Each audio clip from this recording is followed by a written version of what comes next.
Good afternoon, everybody. This is Larry Watson coming to you once again with another one of my articles.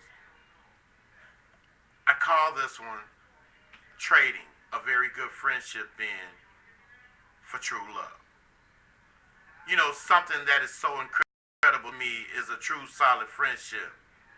But what makes it even better is when one of your best friends happens to be of the opposite sex. I mean, you hear about it every now and then, but it is a rarity within itself. There is a quality that this kind of friendship can really bring to the table, and in some ways can have its advantages or disadvantages. It just depends on the circumstances whenever you're faced with it. One of the good things about this also is the exchange in different point of views coming from a male's and female's perspectives. I guess what I mean by that is if it's a subject that might have to do with each other's spouses, but you both may find it hard to communicate with them about whatever it may be.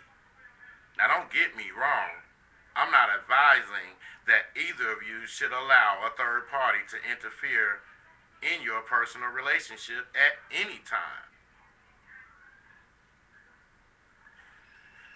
But what I am saying is that it is always good to have a good friend from the opposite sex that you can confide in, that you know and can trust to give you their expert opinion. You know, almost all of my adult life, I've heard that couples should start out by being friends first. And I do agree with this theory. But what about those who have been nothing more than friends for a long period of time? Not lovers, just very good friends.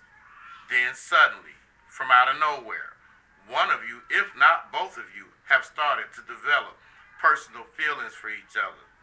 Because if this should happen to be the case, then it's going to change things dramatically for the both of you, either to bring you closer or further apart, simply because of the risk involved.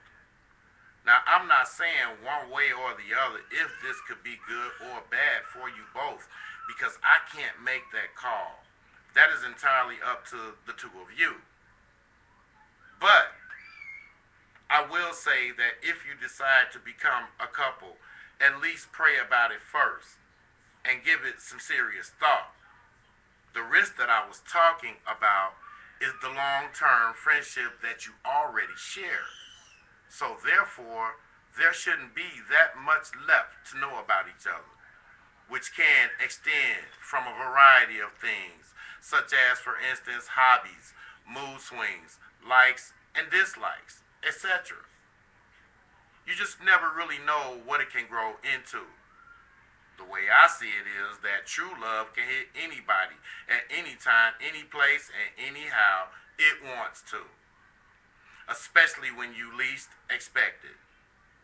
So in closing, the best of wishes to you both if you are willing to take your friendship to a more personal level.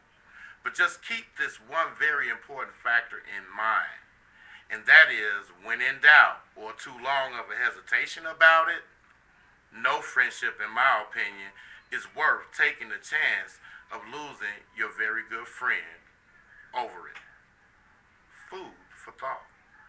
Thank you for listening to this one.